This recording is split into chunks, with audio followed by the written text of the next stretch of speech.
Hello everyone, Dave here from the Next Issue Podcast. On today's video, I'll be doing a review for Universal Monsters Dracula #1. This is a new book from Image Skybound. Let's take a look at the creative team before we get into this book. This book is written by James Tynion IV with art by Martin Simmons, Russ Wooten on letters, and of course it's all based on the Universal Monsters Dracula. I'm very excited about this. I really like the Universal Monsters.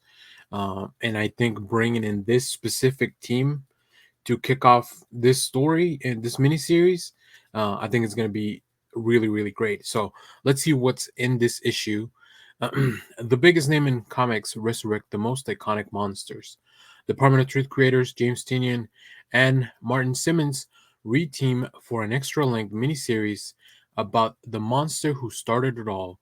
When Dr. John Seward admits a strange new patient into his asylum, the madman tells stories of a demon who has taken residence next door. But as Dr. Seward attempts to apply logic to the impossible, his surrogate daughter Lucy begins to fall under the spell of the twisted Count Dracula.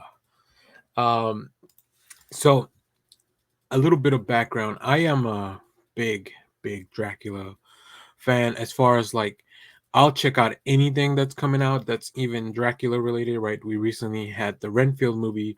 We also had The Last Voyage of the Demeter. I've never read the original book or the original text, and I've seen a lot of the old movies, the Bram Stoker one, the Universal, like the one that the black and white, the Bela Lugosi, which that's kind of like that's really what I feel this is trying to encapsulate while still bringing its new fresh aesthetic, its new fresh take on the material.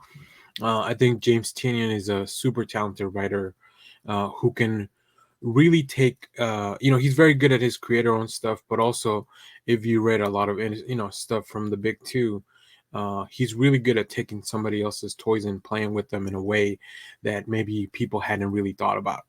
And then, of course, you pair this up with Martin Simmons' uh, painterly aesthetic, and you get something really, really magical. I really enjoyed this first issue. It was pretty much everything that I wanted to see in this book, and even more things I couldn't even imagine. The way that this is approached, and we'll get into the first few pages, and you'll kind of see what I'm talking about. I would have never expected this to look like this, to be told from this point of view, to explore these relationships.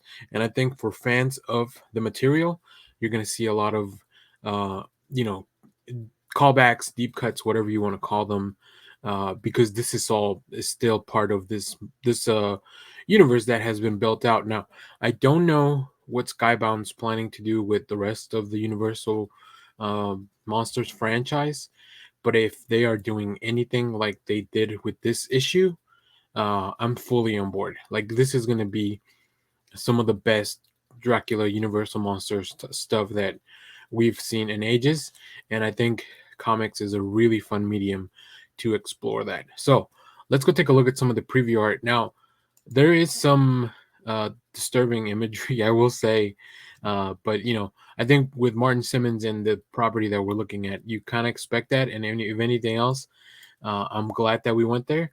These are the first few opening pages we see here. The bugs. If you're familiar with Renfield, uh, who is, for all intents and purposes, just like the helper of Dracula, we'll call him for that. We'll call him that for now. Um, but yeah, he gets his power from eating bugs, and that the power comes from there, right? Uh, but he's talking to Dr. Seward here, and the doctor's trying to understand what's going on with Renfield, like especially in an era like this where a lot of the a lot of stuff still remains to be unexplored, and when it comes to mental health, but also the supernatural. Like this book kind of toes the line between that, like the doctor wants to explain everything that's going on with science, whereas maybe that's not something that can be done in the world of Dracula. I just love the painterly style. I love how the sunken eyes and the grin, like very reminiscent of something like just the less detail there is, the more that it's kind of left up to your imagination. So I really like the character design for Renfield here. And I just love the way that it kind of sets up the tone for the rest of the book. And then we come to this big, beautiful splash page when Dracula's finally mentioned. Oh my goodness, like just it is so ghastly and just unnerving to see. You have Dracula, you have a demon. Like there's really, it really gives you just a very vivid imagery of what the team is trying to do. So that's all the preview art I'm going to show you, because I think anything else would really be too spoilery. But my goodness, like just from those first few pages, if you really get the vibe of what's happening here, and I am very, very excited.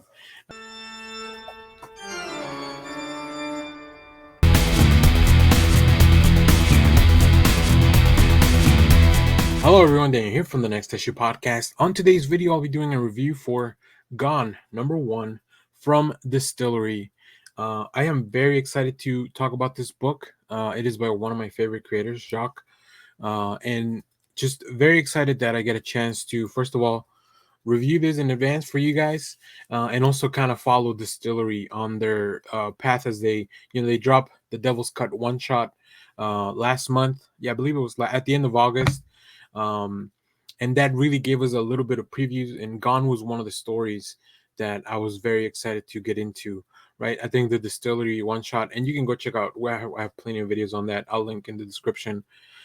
Specifically the one that relates to this story. It gives you a really nice flavor of like what to expect here. Of course, Jacques is an amazing artist, Eisner Award winning artist and creator. So very excited for to see what he's bringing to this book. This is an oversized book when it comes to the size and also the page count. It's about 48 pages, and like I mentioned, it's oversized, it's magazine size cover.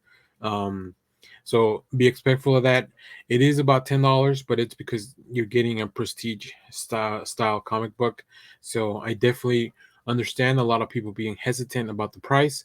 But hopefully, once I get through the review, you'll see that, in my opinion, a book like this is really worth it. And I'm very excited. Hopefully, your comic shop has enough of these books for you to get one. So let's get into it. In this new series debut from DSTLRY by Jacques, writing and drawing a creator-owned project for the first time on an impoverished and distant planet where menial workers scratch out a living resupplying starships, the best places to be gone. And that's exactly what 13-year-old Abby wants, along with her street tough friends. Abby stows away on a colossal luxury space liner and suddenly finds herself branded a saboteur as she desperately struggles to evade the ship's deadly crew and stay alive. Beautifully written by and drawn by Jacques, Eisner Award winning artist of Snow Angels and Batman One Dark Knight, plus a lot more stuff, really. Gone is an action packed adventure, sci fi adventure, where a young heroine confronts betrayal, discovers true allies, and fights against all odds, discovering that nothing is farther than home. This is for fans of Andor and Hunger Games, and I think those are very apt descriptions. There's definitely a lot of commentary on like the social status that is in this book, where there's a lot of very clear distinctions between the working class and then the people that operate these luxury starliners and the people that kind of live in them.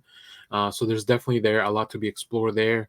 And then when it comes to Hunger Games, I mean, it follows a young heroine, and she has to do whatever she can to survive, but not only for her, but for the people waiting back at home. So let's take a look at some of the preview art here. I mean, just like I said, I am a big fan of Jacques' art. This whole painterly, like it's I want to call it scratchy. I don't know if that's the right word to describe it. I just love the use of shadows and these long lines just kind of guiding you through the page. I really appreciate the panels in the middle, kind of like making you stop and take a look. So like, and of course, I think Jacques is really taking full advantage of having the wider pages than a normal comic book or a regular size comic, which is really fun. But yeah, I just love the use of shadows, the use of lighting, and then everything like the wash of the color here, or the lack of color in this wash, like just really sets the tone for this little space town, right? And of course, as we get into it, um, we get to see some larger depictions of panels. We also get to see some brighter descriptions to really emphasize that things are going wrong. They capture one of the kids, one of these, one of Abby's friends. They've been captured, and then Jacques gives us this beautiful, beautiful splash page with the title sequence, and this is just the beginning of the story. So that's a lot of really cool preview art. And yeah, I'm really excited for this. I think the story, I think following Abby is going to be a lot of fun, in both a good and a bad way, right? It's going to be like she's in trouble for sure at the end of this first issue.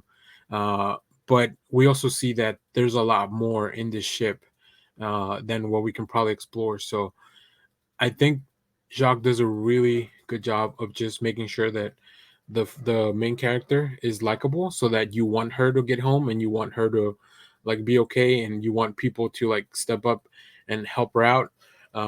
And also, she's just pretty much like, even on her own, she's very good at what she does. It is one of the reasons that she's been able to do it for so long, especially as security kind of tightens up in these starships and all that. So yeah, I really enjoyed this one. I think it's gonna be a fun. I know issue 2 is coming out sometime in December, so I don't know exactly how DSTLRY is going to distribute all this stuff. If there will be digital stuff later on for you to read, if you're not able to get the physical copy, I don't know how this will be collected. We'll explore all that stuff in the future as things come along. But as far as this debut issue of Gone, I really enjoyed it, and I can't wait to see where we go from here, because this story is just getting started, and it started off with a really, really big bang. So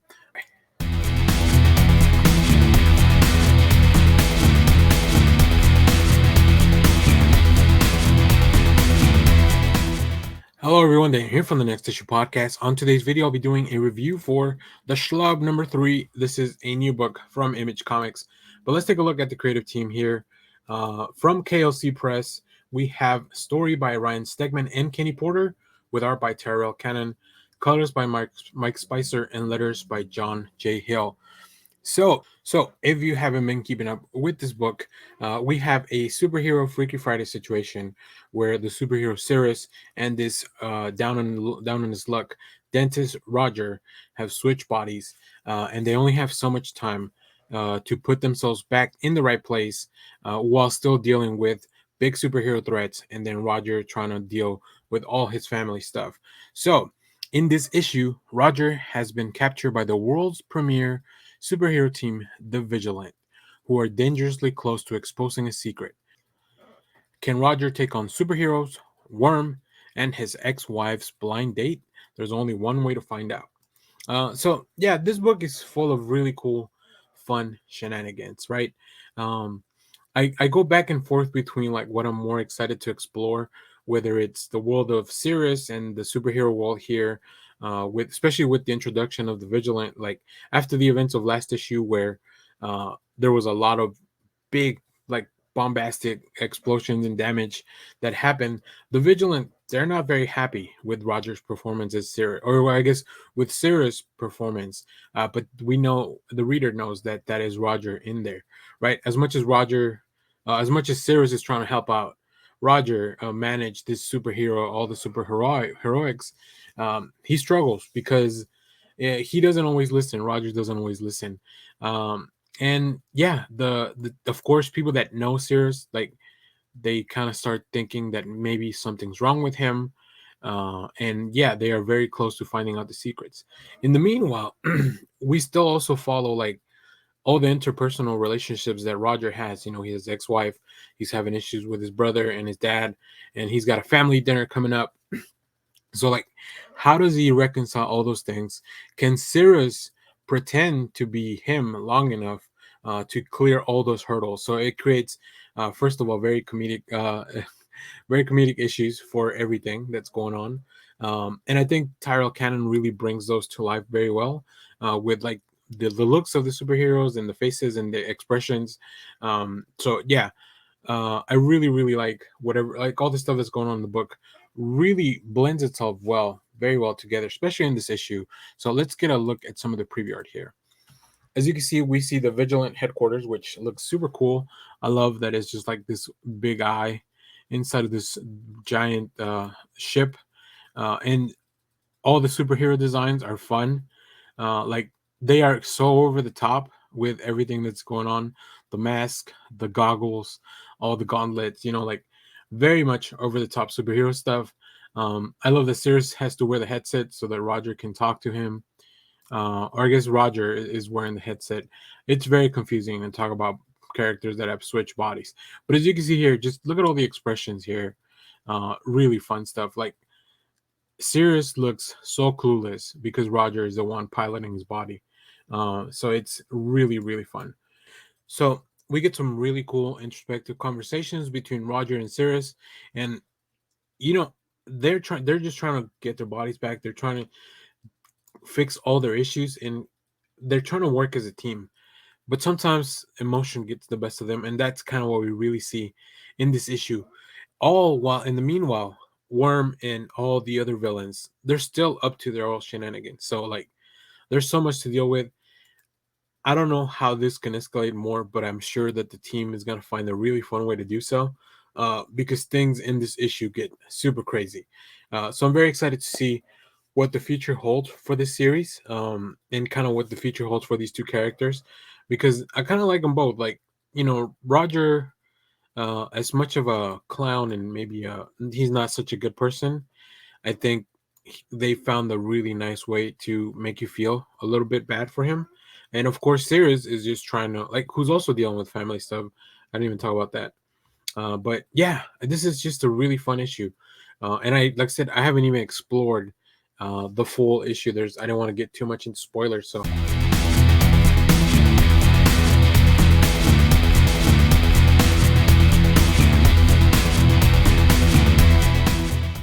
hello everyone, Dan here from the Next Issue Podcast. On today's video, I'll be doing a review for Dark Spaces Dungeon number 1. This is a new book from IDW. Let's take a look at the creative team before we get into this book. This book is written by Scott Snyder with art by Hayden Sherman, Patricio Depeche on colors, letters by Ann World Design. This is a new title in the Dark Spaces series. So these Dark Spaces are just tales that are just really about almost anything. And this one did not disappoint. So let's take a look at what's in this specific issue.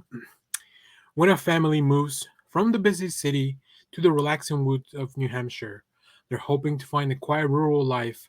Instead, the family discovers a terrifying secret, a twisted and terrifying dungeon on their property with a threatening message: tell no one. Now, the father will do anything to protect his family. Upon realizing anyone could be behind the depraved dungeon, fear and paranoia begin to take hold as he tries to discover the truth. Who can he trust, and how far will he go to protect his family from the horrors of this dungeon? You know, there's not a lot of times where I'm reading a comic and I feel uneasy or actually like a little scared, but this one did it. I think the whole concept of these dungeons, this dungeon like that's there, and once you get into it, you'll see why the dungeon is so scary. It is incredible the way that Scott Snyder and Hayden Sherman and the team managed to just convey that feeling within the pages of this book. I really love that. Like it's been a little while since I've been on edge like this reading a comic book. And I love that feeling, and I'm glad. I'm so excited for this series that I don't even know where to go. So let's pull up some preview art. We'll talk more about the preview art here, because Hayden Sherman is a super talented individual. I just really love the composition of the work. I love the details, the little fine things that the team focuses on showing us. Right, we see the overgrown nails, we see the shaky, blurry vision, we see the feet that are all really hurt, and then of course we have an oncoming truck. Like just this is just setting the mood. This page, there's a couple of pages that really set the mood at the beginning of the book. This is one of them. I don't want to go too deep into it because I don't want to spoil the full story. But then here we catch up with in the new house in New Hampshire. We see this new house and we see the individuals. We get to see how peaceful their current life is and their relationship with each other. And then from there, things just start to unravel and fall apart. And the mystery and the realization of what's happening, what is this dungeon? Who put it there? Who's behind everything that's going on here? And also, how many people have been in this dungeon? I think that's what really put me on edge the most. Like, this is something that I feel like could really happen.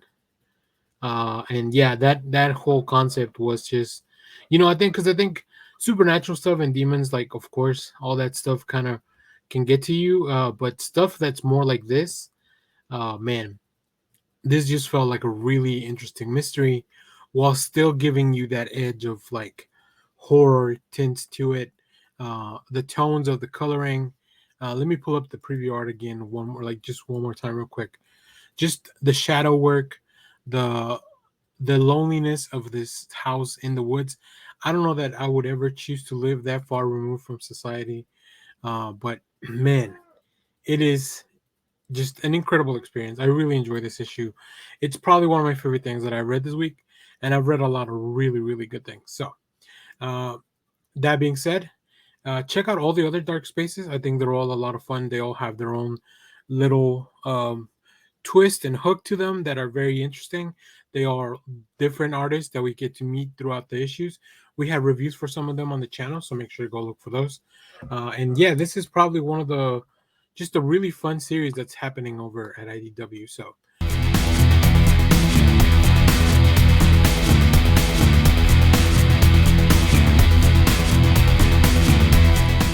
hello everyone, Daniel here from the Next Issue Podcast. On today's video, I'll be doing a review for Drive Like Hell #1. This is a new book from Dark Horse Comics. Let's take a look at the creative team before we get into this book. This book is written by Rich Doak with art by Alex Cormack, letters by Hassan Utsmane El Hao. So what's going on here? I saw a car on the cover of this book and I was like, well, I need to read that. So in this issue, Bobby Ray had it made one last big job, then it was Splitsville. Set for life with his girl by his side, then everything went wrong, and poor Dahlia took a bullet to the brain as they made their escape. The thing is, dear Dahlia didn't stay dead. Now Bobby's found himself plunged into a battle of otherworldly proportions, and if he wants to get out of Dodge with his skin intact, he's gonna have to drive like hell. What a fun title! I just really, really like that. I went into this book not having read the synopsis. I love going into a book cold like that. Like, if your cover doesn't tell me everything I need to know to be hyped up about this book, then it's not as successful as a cover. But this one really nailed it. I love the title. I love the visual of the car. And then as we get into the book, like, this concept is bonkers. It's incredible. Like, there's so many questions about like what's going on with this car, what's going on with Bobby Ray and Dahlia, like, why is she back from the dead, and then just the visuals from this car. So let's take a look at some of the art here. As I mentioned, just really outstanding visuals. I will say some of the tones were a little bit darker and not hard for me to see, but just they definitely don't. I feel like they hide a little bit of the detail that I would love to see a little bit more of. Like, specifically here, as they're driving in the car, like, I just want to see all the details in the car, even if it's on fire, right?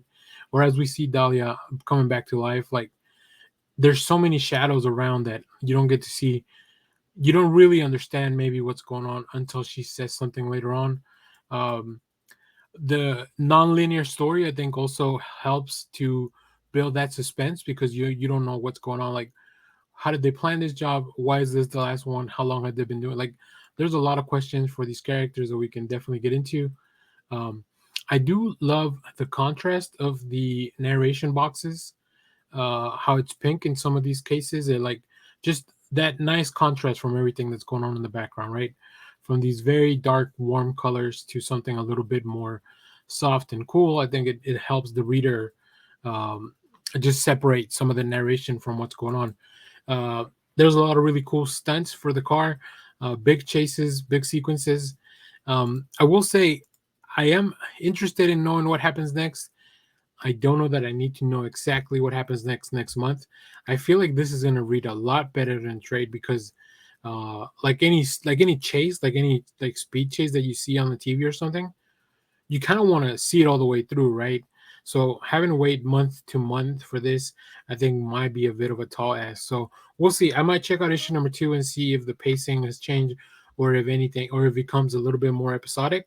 But I feel like this is going to be like one big go, and I think it would just present itself better as a trade. So we'll see.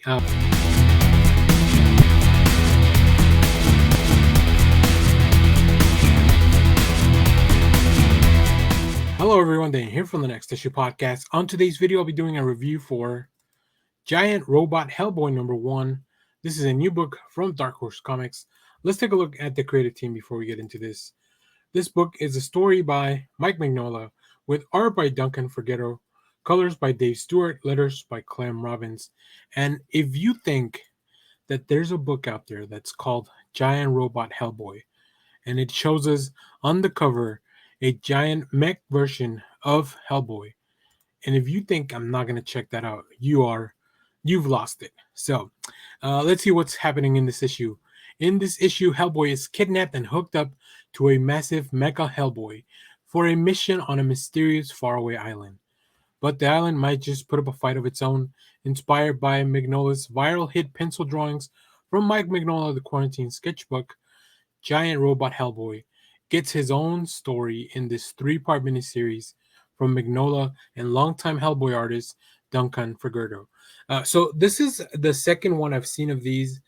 There was another one that was also inspired by just Mike Mignola doing sketches of Hellboy, and what a fun idea, right? If there's something that people latch onto, like a design of a character or something like that, like take the time to explore it. So, Mike Mignola has worked very hard to build the world of Hellboy and everything that's going on over there at Dark Horse, and just the idea that they can still come up with new premises, new things to show us, new twists and turns for the character.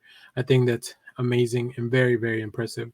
The story is very straightforward. I think like Hellboy gets kidnapped, hooked up to a robot, boom, then we're off to the races. But it is told so well. I think also the fact that Forgetto is just a fantastic artist. Like, I love this. This feels like an updated version of Hellboy to me, especially this little panel in the corner where you see Hellboy smoking a cigar, like, or a cigarette. That to me is like classic Hellboy aesthetic. And then yeah, just very quickly paced. Not a lot. You don't even need a lot of words. I love how you could remove pretty much all the dialogue from this and you still understand what's going on. That's very efficient, and that's just good comic making, in my opinion. Like when you're able to tell such a story in so many little parts, right? Hellboy, he's running by, the phone rings, he goes to pick it up, he's ambushed by a gun, like just very clear. So even if you're never read a Hellboy book, you kind of understand what's going on. Obviously, there's going to be a lot of questions as to like, why is this red guy or whatever, but and then just the designs of all the other things, like Hellboy's kidnappers, these robot things that are just very interesting looking, and who is behind all this. Like, there's a lot to explore in this issue, and I think longtime Hellboy fans are gonna get just a really fun, uh, maybe a little bit different, maybe off the beaten path. I don't even want to spoil the big thing that happens in this issue, because to me it's something that I never thought I'd see, and it's crazy that we are actually getting a book like this in 2023. So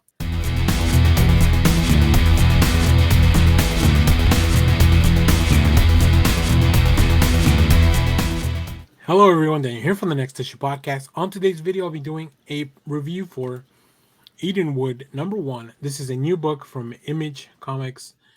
Let's take a look at the creative team before we get into this book. This book is written and art by Tony S. Daniel, colors by J. David Ramos, letters by Nathan Kempf.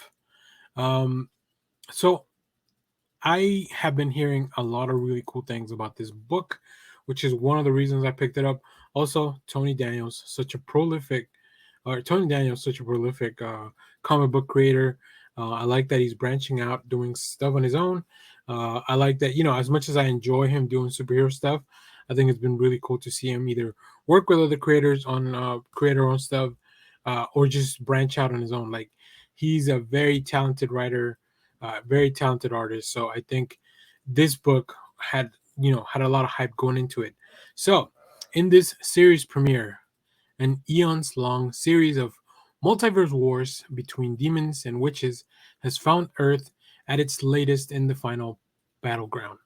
The battle pits Necronoma, the ever expanding demonic land that supplanted the Midwest 20 years ago, against Edenwood, the witchcraft controlled land that acts as a barrier against the war zone and the rest of the US. Ryan, a young demon hunter, is thrust into the role of a hero and a leader after defeating a magical demon called Gather, a transient demon with the power to cross any barrier or dimension. Summoned by the Witch War Council, Ryan must assemble an elite team of demon hunters tasked with annihilating a list of targets within the demon-controlled land. The men and women he selects happen to be the most famous and revered demon hunters of all time, dating back to the 1700s. So I will say, and I'll start with this: there's definitely a lot happening in this book. Like this whole thing. I just read the synopsis. It took me a couple of times and a little bit of like just making sure to go back to make sure that I understood all that it was clear just from the dialogue of all these characters, because there's a lot of characters that are having these conversations that are trying to exposit some of this stuff and trying to build out this world. In the meanwhile, we're also trying to figure out their interpersonal relationships. So that took me a second to try to kind of get my bearings on all this. But the concept is super solid. I really like this whole multiversal war, demons, witches, like a war. Like there's a lot of fun stuff there, right? And of course, gathering a team of demon hunters all throughout while doing all this, I think it's really fun. So let's take a look at some of the preview art here. As you can see, we have a multitude of characters, but as I mentioned, there's a lot of dialogue going on, which it slowed down the pace of me reading this book for a second. I feel like if this had gone a little bit smoother and faster, I probably would have gone into this. We also have a lot of notes, and especially for a book that we are just getting into, like having notes about these little things that we don't really know about. It feels to me like, I don't know. I don't like reading editor's notes while I'm reading comics. So specific, especially a book that I'm just getting into, like I feel like it shouldn't be necessary. But like I said, the concept is super solid. The art is fantastic. I really love the designs of the characters, the action, especially when you get to see some of the demons. I think that's where the book truly shines. So I'm definitely in for this ride in the future, and I do want to see what happens next.